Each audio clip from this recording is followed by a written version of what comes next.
You are now listening to the Mythic Rare Podcast with your host, Graham Pollard.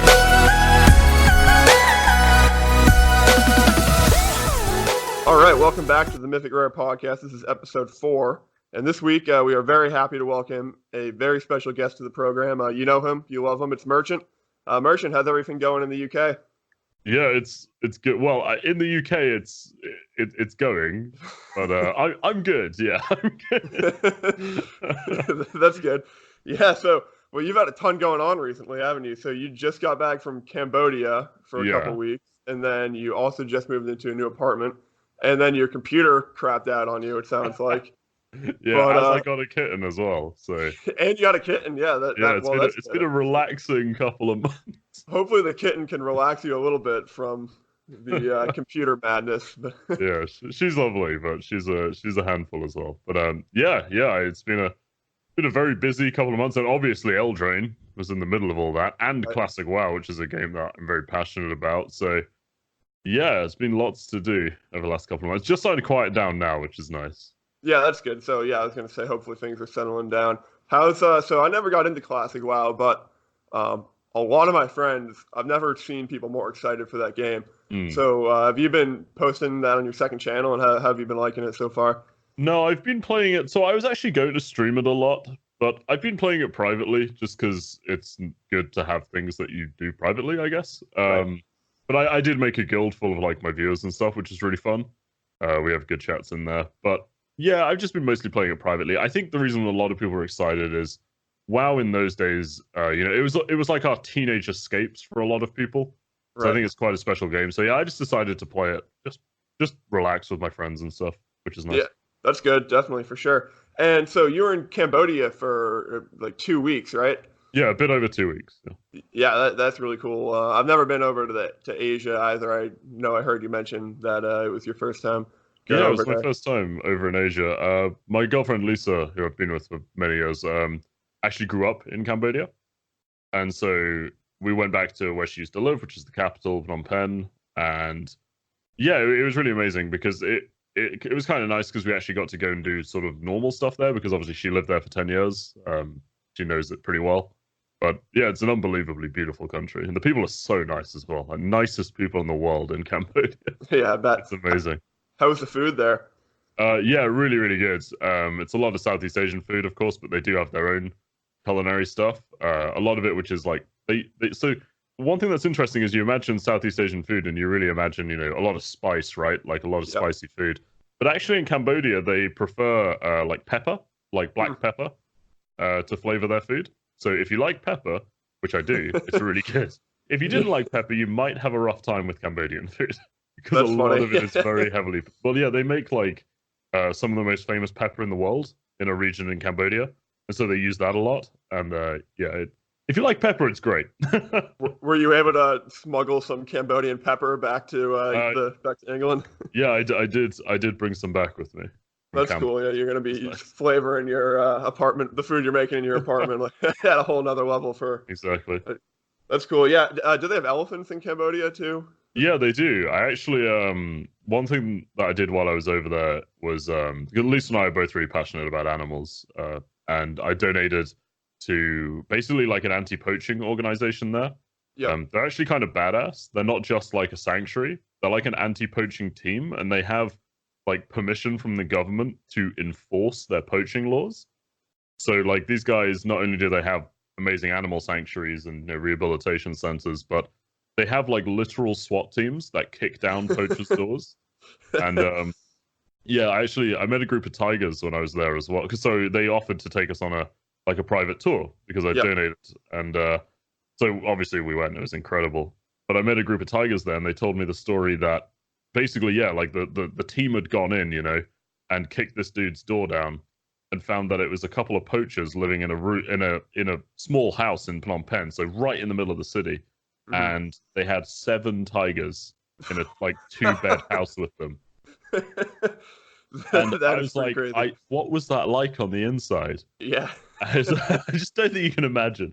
Yeah, they were you're living on the edge, that's for sure. I mean, one of the guys knows some of the people who are on the team, and he was just like, mostly they were like impressed but horrified. I gotta the guys say are though, still alive. a tiger's probably a little bit of an upgrade over like a guard dog or something if you're trying to protect your house from the poachers. Yeah, especially 7 of them. Yeah, but yeah, I did meet elephants. That was incredible. Um, yeah, they have like some of the world's leading kind of care for elephants that have been victims of poaching. And actually, there was one that got caught in like a snare left over from some really reckless hunters. Like snares are awful, basically, because they don't discriminate what they catch. Yep. And they had an elephant who'd stepped in one, and he lost his foot. And they actually worked with like world-leading prosthetics research, and now they have an elephant with a prosthetic foot. Really? Yeah, and we That's got to pretty like cool. help him change it and stuff. It was incredible. Yeah. Who would have thought that you can make prosthetic foods for elephant? Yeah, yeah. I've heard actually. I was reading a book about the anti-poaching task force in Africa, Yeah.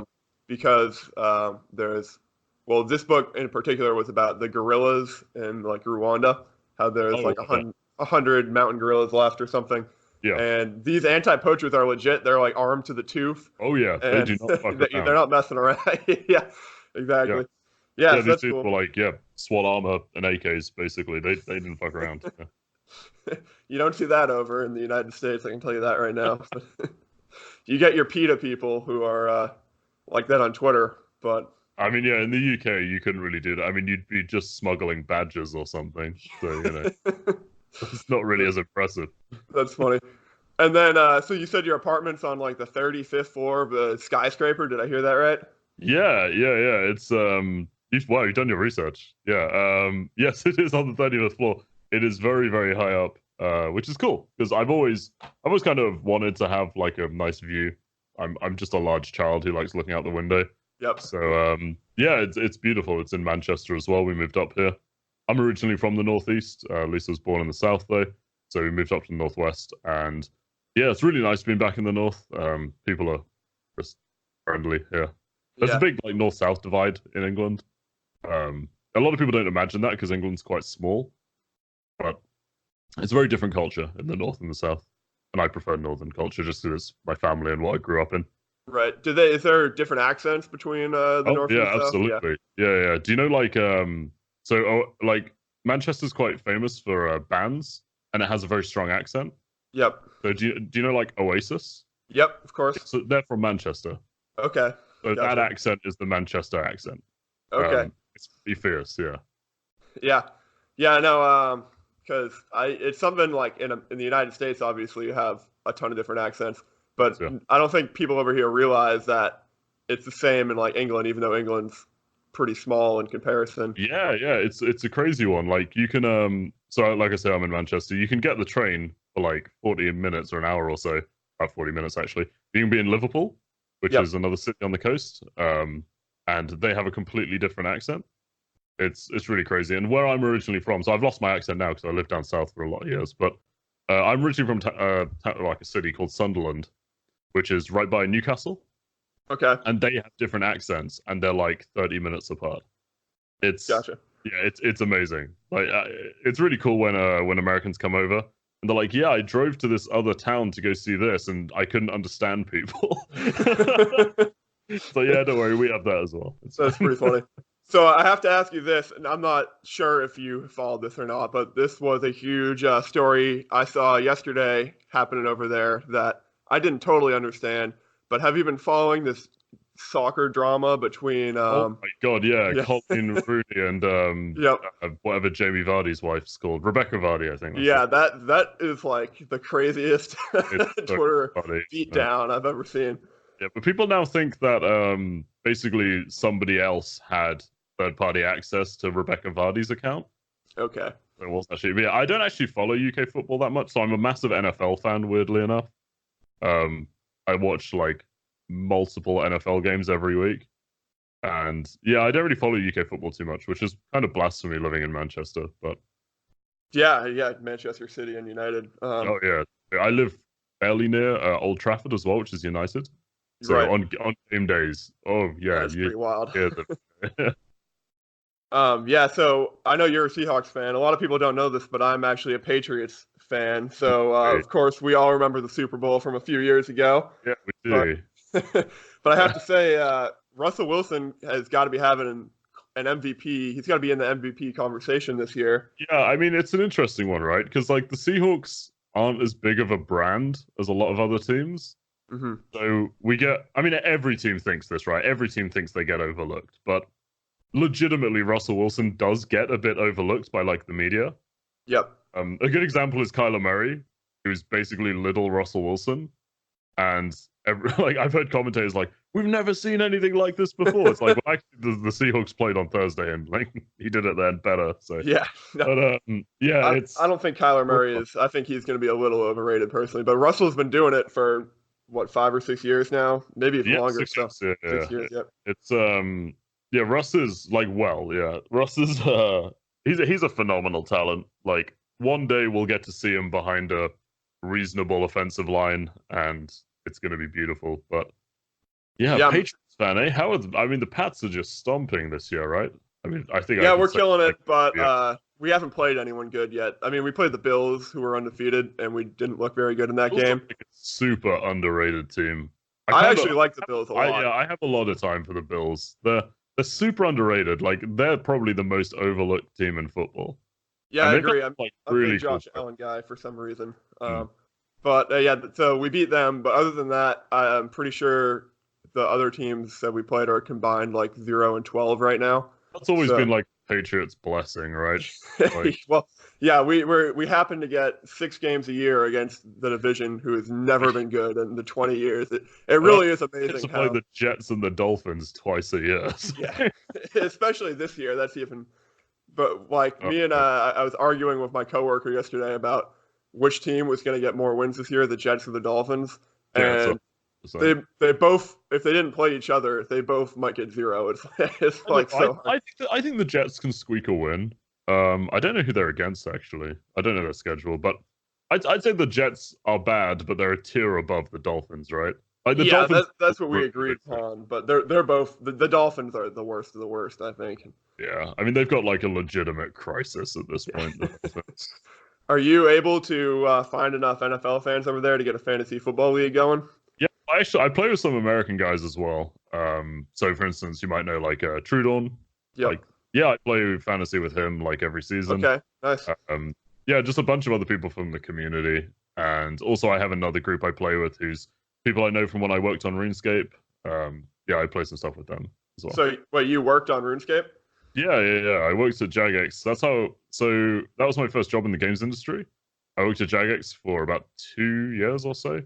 And yeah, I worked on Chronicle RuneScape Legends, that card game, and then I worked on Old School RuneScape, the MMO. Wow, I actually didn't know that. That's super cool. Old School RuneScape was my childhood in like 3rd grade to 5th grade. And mine too. It was really, really surreal getting to work on it, for sure. Yeah, no, that's awesome. Well, so the Mythic Championship 5 is coming up next week. And before I get into that, I want to talk about how you actually started casting, or you casted a competitive event for Red Bull, the Red Bull Untapped series. Yeah, and you got to be in the booth with Reed Duke, which is and a great partner as well. Yeah, it was awesome. Yeah, so how do you think you did with that, and did you like it? Yeah, I really, really did. I really enjoyed casting with both people, but I really did think that like Reed and I especially made quite a good group and quite a good pairing in the booth, which is kind of fun. And yeah, that was kind of cool because I did think that Reed and I did a good job casting together. And that was a very cool moment because Reed's someone I've admired from before I was doing content, even when I was playing Magic in uni and stuff. Is really as he was coming up, and yeah, it was just really cool. I did it because I kind of like swore off casting events a little bit because honestly, I think I probably could have got into doing more Magic casting if I'd wanted to, but I kind of openly didn't really want to because I knew that I'd be moving. I knew that I'd be traveling. I used to cast quite a lot of events for Gwent's, and while the traveling is amazing and you get to hang out with your friends and you get to go out and get drunk in random cities around the world, it was really, really tiring. Like, I'm quite an introverted person. I do like being at home. And yeah, I kind of like swore off traveling for events too much. Obviously, I went over to Boston to play in the Invitational. That was incredible experience, but yeah, like the idea of doing it every month or every couple of months, I kind of deliberately wrote that off when I stopped doing Gwent because the events were really, really tiring. Right. Yeah, I totally forgot you went to Boston. I actually grew up in Boston. Oh man, so it's awesome to hear that you like the city. Yeah, I would super happily live in Boston. It was a fantastic city. It's awesome. I mean, the traffic is an absolute nightmare. I started walking from my hotel to the convention center after the first day because like it was like a mile or something, but it was 3 times longer in a car. It was crazy, man. Yeah, I know. No, I live in North Carolina now, and my commute to work is about 8 to 9 miles, and it takes about 8 to 9 minutes. And in Massachusetts, if your commute was 8 to 9 miles, you're looking at like an hour and a half to 2 hours. Yeah, so my parents lived in Washington State, and Seattle can be pretty bad for that as well. Yeah. Well, I'm glad to hear you liked it. So you're swearing off. So after, did you say you swore off casting kind of before the Reduke thing, or now that you've done that, you might be more interested? Honestly, now I've done that, I am more interested because I did just enjoy it so much, and obviously getting to hang out with guys like that, and I getting to meet like Riley Knight again, somebody I've admired on coverage and stuff for years, and getting to just hang out and chat with him is fantastic. I am actually like a little bit more tempted after doing that, but yeah, it was actually when I finished a long time ago, when I finished doing Gwent coverage, I was just like, events are. If you do events, I feel like it is almost your primary thing over doing content. Sure. And I always like focusing on doing content because events. I'd go to an event, have an amazing time. You do make good money doing it as well. But I'd come back and I'd like lose just as much like momentum content wise because I'd be so tired for the week after I came back. So yeah, it was just a choice to like kind of deliberately spend more time at home as well. But I totally get that. That's a little bit more tempted. So for anyone that like thinks that they want to get into casting, do you have any tips like how you prepare for it? Do you like cast an event in your apartment and just like pretending that you're live or anything like that? I think one of the best things that you can do is like, and it's a lot of work. So anything in content, that's what I would always say. Like, it's very easy to look at content or casting or anything, like producing a podcast. So for instance, this podcast, right? It could look like you and I just jump on a phone call for 40 minutes and easy. And that's what it is for me. Pretty easy. But for you, like, there's a lot of production that goes into this. There's all the branding. There's all the distribution. Like, there's a huge amount of work that goes into making this, 45 minutes of content. And that's the same for everything. So when you're casting, it's not just turn up to the event, cast, great. Because, of course, you have to get the job in the first place. That's the hardest. So advice for getting an actual casting job in the first place, I would say demo reels are the most important thing in the world. So what I would do really is, if you can, run your own tournament is a good way to do it. Even if you just invite 16 of your friends or 8, or you just reach out to people on the ladder or something like that in whatever game. This is applicable to any game, obviously. If you can run your own tournament and cast it with a friend, fantastic. I would say don't try to practice solo casting because you'll get really demoralized. Solo casting is 15 times harder than casting with somebody you have natural chemistry with. It's really, really difficult. Your mistakes are much more glaring because they're all rewarded with awkward silence. And just having somebody else there to do it with really, really makes it. So I would honestly think, I would say maybe the first thing I would do is try to find somebody else who is at least interested in just practicing with you for fun. Like, grab some VODs from the MPL or anything. Grab some VODs from my YouTube channel if you want, and mute them and cast over the top of them, and then just see how you think you did. But definitely do it with somebody else because you'll really demoralize yourself if you do it on your own. Yeah, that's really good advice. I definitely agree with that too, especially doing it with a partner thing. Same thing with the podcast. I could never do a solo podcast. That would be an absolute nightmare for me. So, like, speaking of Riley Knight, he does solo podcasts with his history that I was listening to. And it's like, mate, how do you do I know.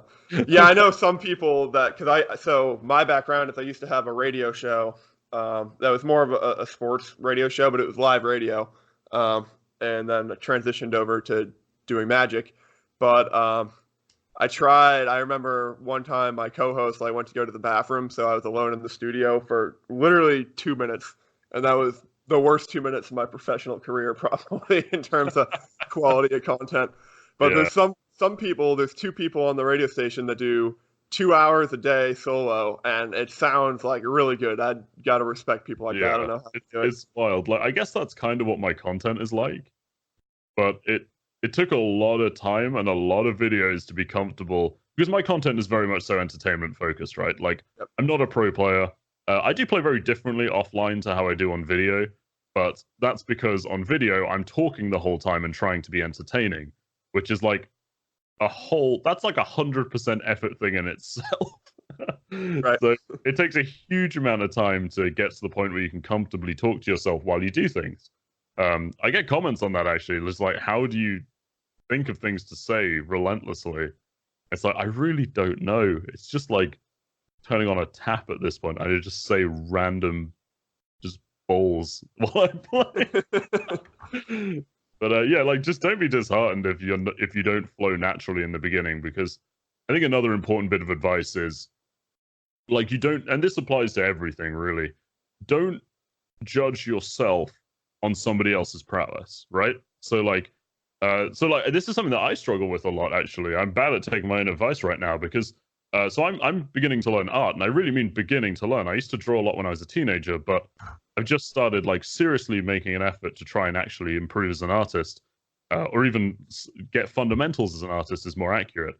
And, you know, when I'm chatting to guys like Tyler Walpole on Twitter, the magic artist, who's a lovely guy, I got chatting to him over D&D and stuff. Like, it would be very easy for me to look at his work and be like, wow, I am awful.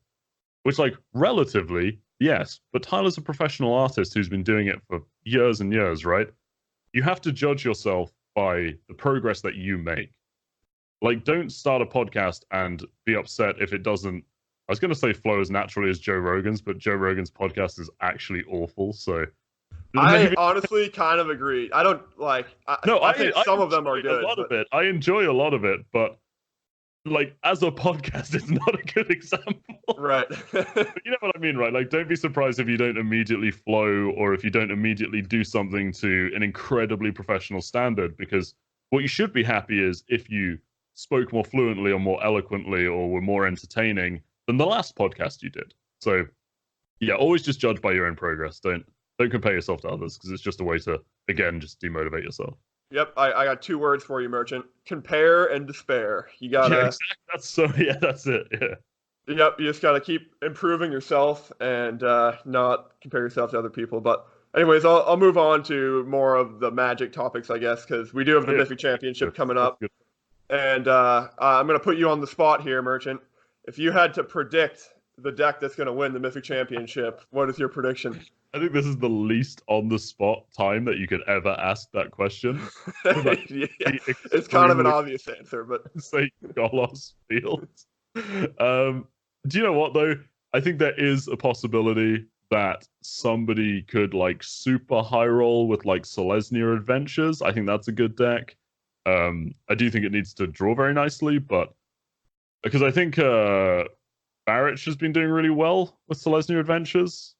And yeah, they're a great player. So yeah, I think somebody could roll it with Selesnya Adventures, but obviously the safe answer is something playing Field of the Dead. And probably okay, I will make one specification. I think it'll probably be something playing the Golos Fields deck that also plays Kenrith. Because Kenrith I like that. And I think it does very well. I think it will have an advantage over the non-Kenrith Golosy decks. It might just be everybody's playing Kenrith by now. I haven't really been keeping up with it like too much, but I have seen the Kenrith decks, and I think it does add a lot. So yeah, it's funny. I played 2 nights ago. I played 12 games. 10 out of the 12 were against Golos Ramp, and then that prompted me to post an article on Averhub about it. And then the next day, I literally played for 3 hours and did not play up against the deck once. It's so strange how that happens, isn't it? I know. I kind of think it's magic. They just know that, like, I made an article about it and wanted to, like, get more experience playing against it. So they just know that. And conspiracy theory as well is that, like, Arena does do something even in rank to decide what deck you're playing. I don't know. That's, like, entirely tin hat, obviously incorrect theory, but and it does sometimes feel like, and it's complete confirmation bias, right? But there is this really frustrating thing when you're like, so for instance, I play, don't ask me why, but I'm playing a lot of Ironcrag Feet at the moment because it's really fun. And it's like I play Ironcrag Feet, and I play against a huge amount of sort of mid-range control decks. Like I see like Sultai and stuff like that. I never play against Golos with it. If I queue up with my Rakdos deck, I see a lot of Golos. It's confirmation bias, but I totally agree. It's like if you're playing a deck that I mean, it's a conspiracy theory that I have too, just because it seems like it always happens. I feel like when you first start playing a deck, for me often, I get a lot of wins with it. And then I kind of feel like the matchmaking figures out what deck's good against it, and then you get matched against those all the time. But obviously, there's no proof for that whatsoever. Yeah, they're gonna if we continue exposing this, they're gonna send the men in suits for us. Yeah, I'm gonna hear a knock on my door in the next 5 minutes. But obviously it's pure like just cognitive bias, but it does always crack me up. Like really good. It's like with Ironcrag Feet, right? So are you familiar with that card? It's an Eldraine. Yeah. Right. So you need 4 mana to cast it, right? Every time I play that deck, I just draw 3 lands. And then of course. It's the classic. But yeah, it's a lot of fun. So that's what I've been experimenting with at the moment. I don't really feel any of the meta decks right now. I don't know. I like Rakdos, I guess, but it's a pain to play on Arena. So yeah, my biggest problem with the Field of the Dead deck is that it just takes too long to play if you're playing in the mirror match, which honestly, for me, I'd rather just get more games in. About Field of the Dead decks is that I don't mind playing against them anywhere near as much as previous oppressive meta decks. Like, I would rather play against Field of the Dead than go back to, like, Ravnica Allegiance when everybody was playing Sultai midrange. Right. But I don't know. I just think, I find Field of the Dead a cool deck. Like, obviously, it's way too powerful, but I do think it's cool. So I almost mind it. Like, because what I'm worried about, so this is I don't know why I'm introducing a topic, but you know that they've moved up the banned and restricted announcement? I saw that yesterday. Yeah, I didn't really read much into it. Okay, so they've moved forward the BNR announcement to the 21st, I think. So it was meant to be on the 18th of November, and so it was meant to be on the 18th of November, and now it's October the 21st. So that's a big move up, right? That's essentially like an emergency ban in a way. Yeah, basically. And obviously, people think it's going to be for Field. I think that the thing that I'm worried about is that they're going to ban out the Field deck. Because if they ban Field, like, those decks just die. Like, they're just dead. Yeah. Because they don't win through necessarily. But Field of the Dead is what drives the deck. And what I'm worried about is just going to, like, Bant and Simic midrange that plays Oko and Nissa and Krasis. And I don't know. I'm more worried about that than Field of the Dead decks, to be honest. Yeah, I was going to say, I would honestly much rather 10 out of 10 times I'd play against the Field of the Dead than Simic Flash. Simic Flash is by far my least favorite deck. Yeah. I got people going, hey, why are you running Chandra in an Ironcrag Feet deck? I was like, because if you've seen the deck, Simic Flash. You had the most correct analogy of all time on Twitter earlier. You said going second against Simic Flash is like the Magic equivalent of stepping on a plug. I would take that up a level. I'd say it's like the Magic equivalent of like stepping on a Lego in the dark at night or something like that. It's just there's nothing worse. Google. You haven't seen UK plugs, believe me. Google UK and imagine stepping on one of those, because I have, and it went like an inch into my foot. It was not good. But yeah. For my sideboards, I've started running, even though it's not the best sideboards, just 4 copies of Teferi and 4 copies of Veil of Summer, just in any way I can. Veil of Summer. Yeah, that's the true I hate that deck. Yep. That's funny. I've been playing, when I play offline, I mostly just play mono black these days, because it does okay against it.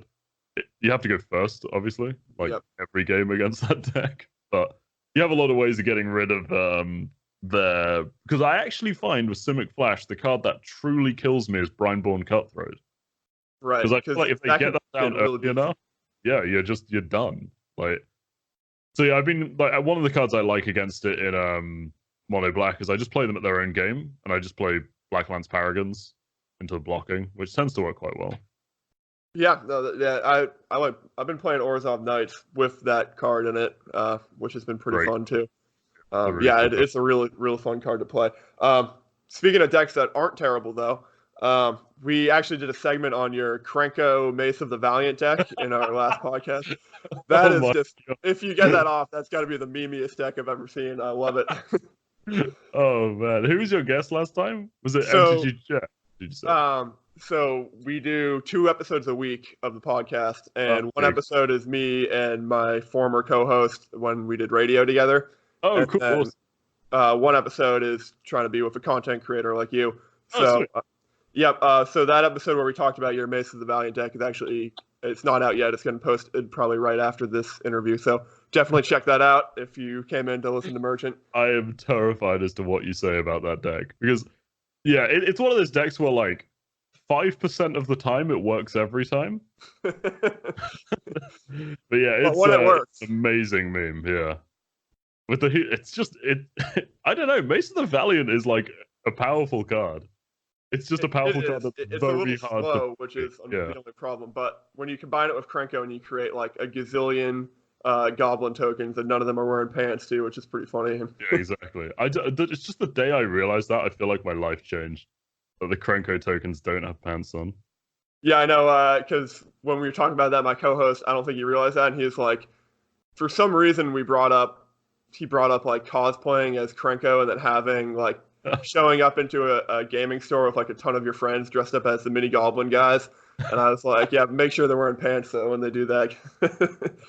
Yeah, it's an astonishing bit of art. Truly generational. So here's an idea I want to run by you. So the top 4 MPL players get a bye into the second day of the Mythic Championship. Okay.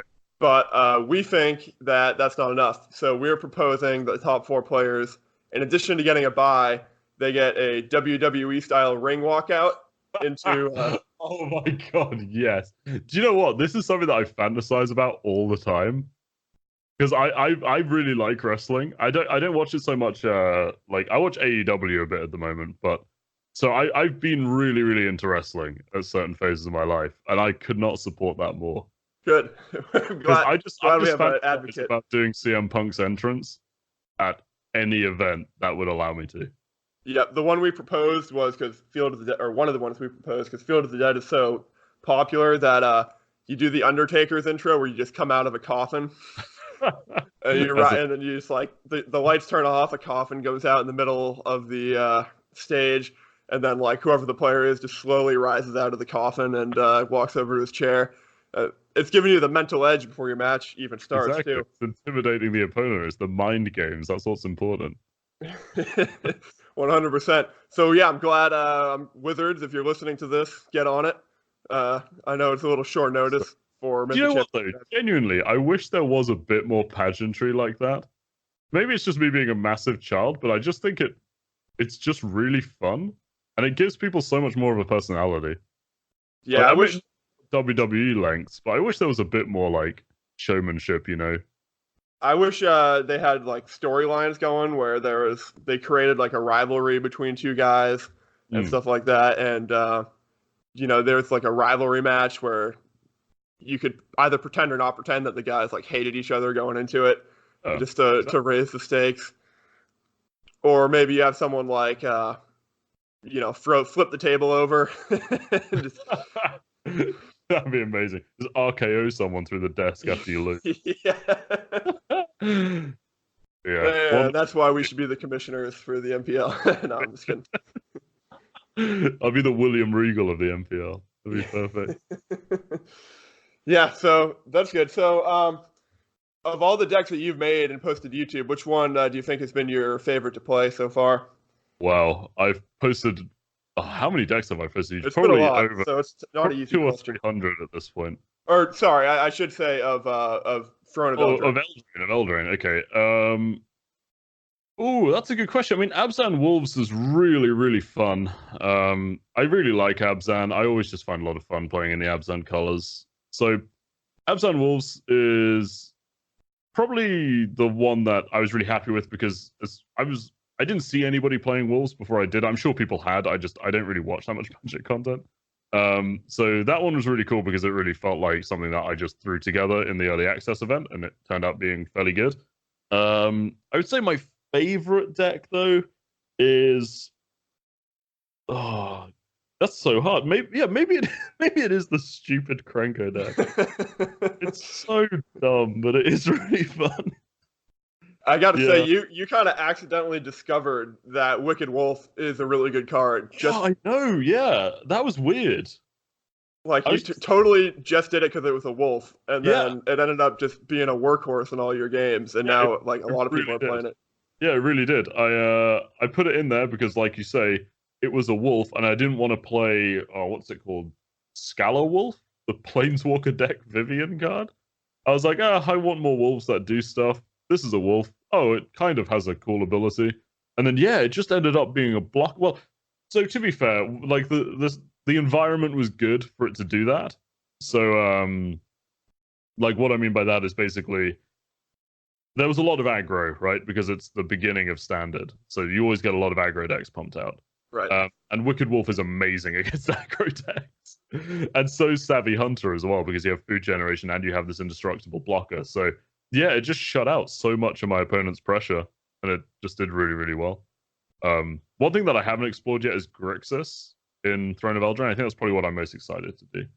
Yeah, are you gonna be doing that with the Fires of Invention card, I'm assuming? I kind of don't want to, because I love Fires, but I kind of just want to play Grixis midrange, but I'm sure that you have to run Fires in it. I think it would be cool to come up with a way to not include that card, but that card is just like, it does so take the deck to the next. Good. Yeah. And especially when you're playing in tricolor, because it removes obviously color restriction. Right. It means that all of a sudden you can cast things like Nicol Bolas, Dragon God, and stuff like that. So, yeah, I think you probably have to play it. But it's fine. It's a fun card, so I don't mind playing it. Yeah, you played Grixis in, when no one was playing Grixis in the Boston Invitational, right? Yeah, I did, yeah. I was the only Grixis mage in the Mythic Invitational, and that deck did so well for me. I lost because of my mono white.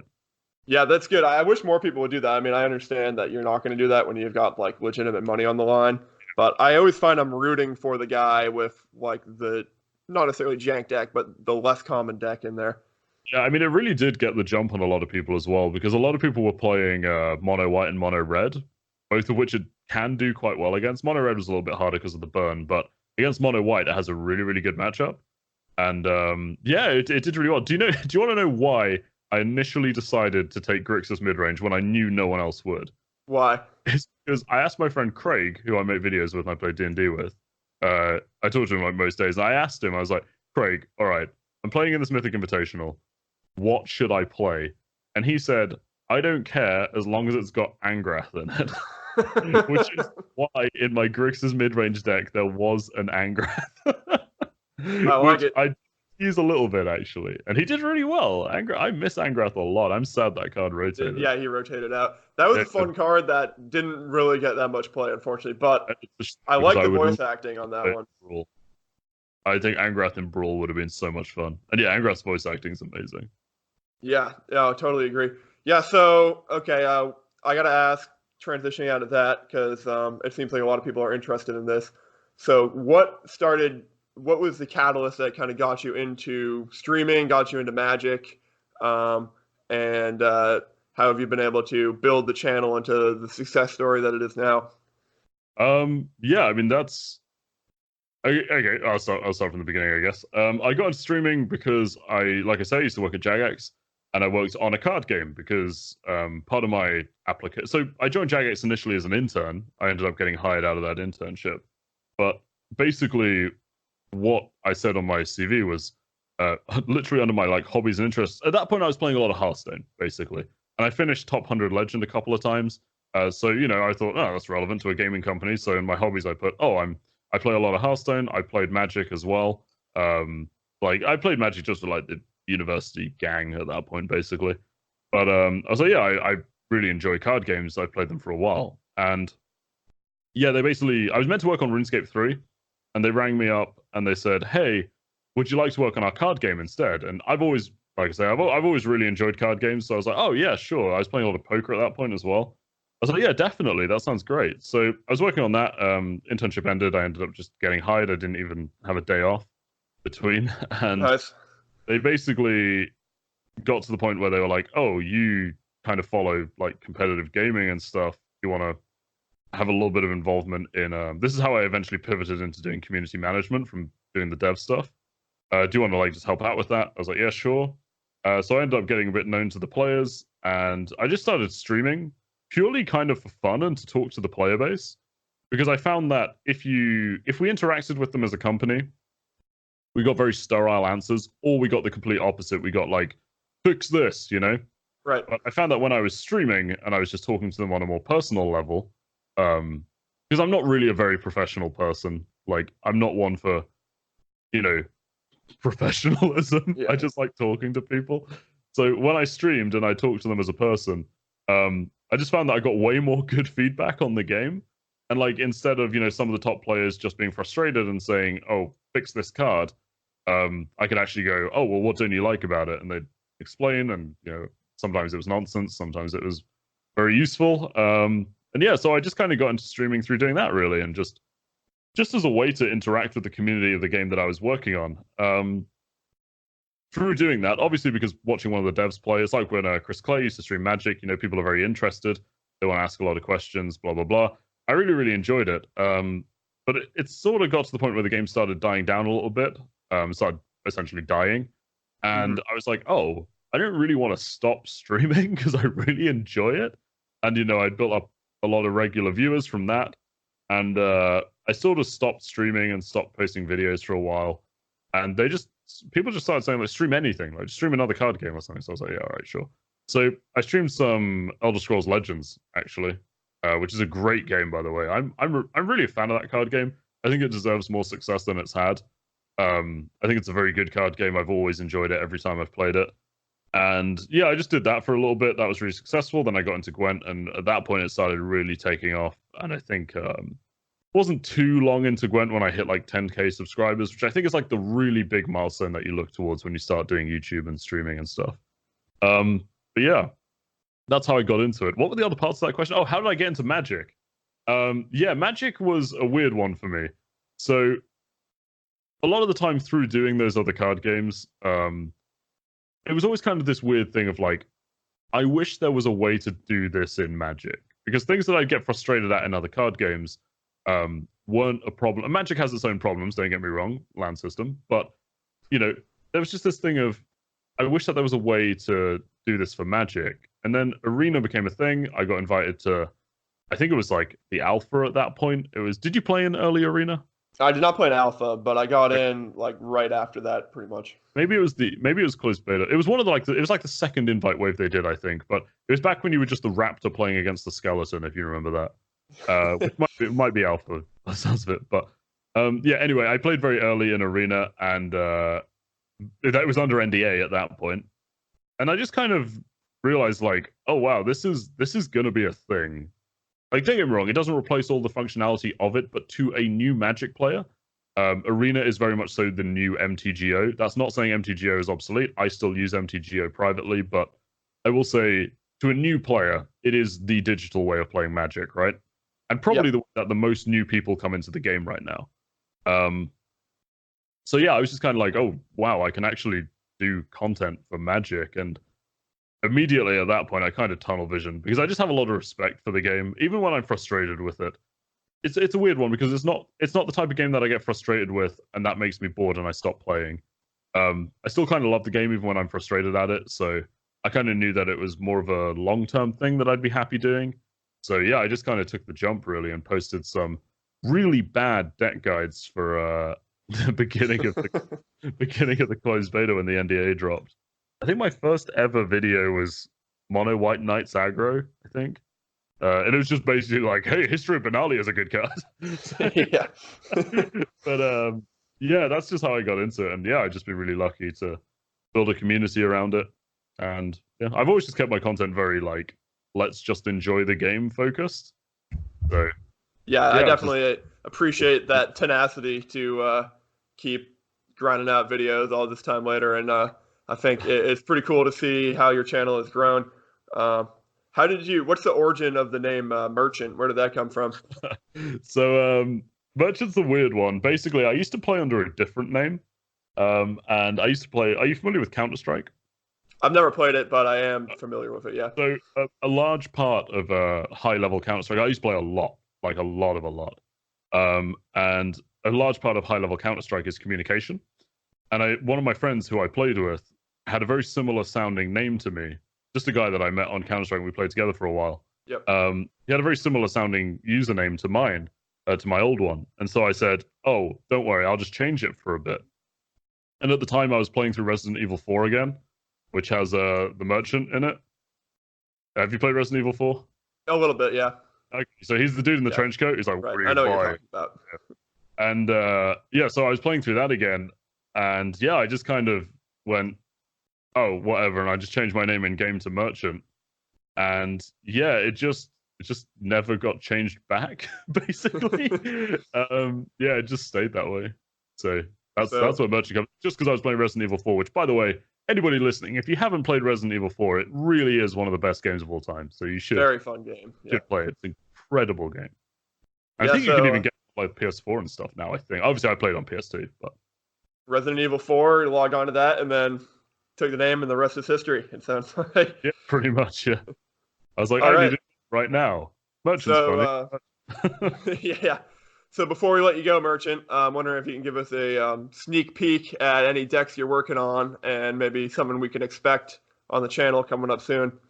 Oh my goodness, that's a good question. I think that I'm definitely kind of more interested into looking into off-piste control at the moment. So I want to play some more Dimir control, some more Izzet control.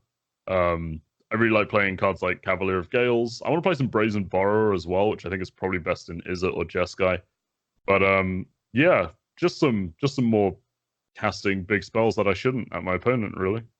I want to play more Ral. You know, Ral Izzet Viceroy. That card's really good and nobody plays it. Is that's the 4-mana one, or is that the that's the 5-mana one? one. 5-mana one, yeah. Yeah, Conduit of Storms is the 4-mana, I think.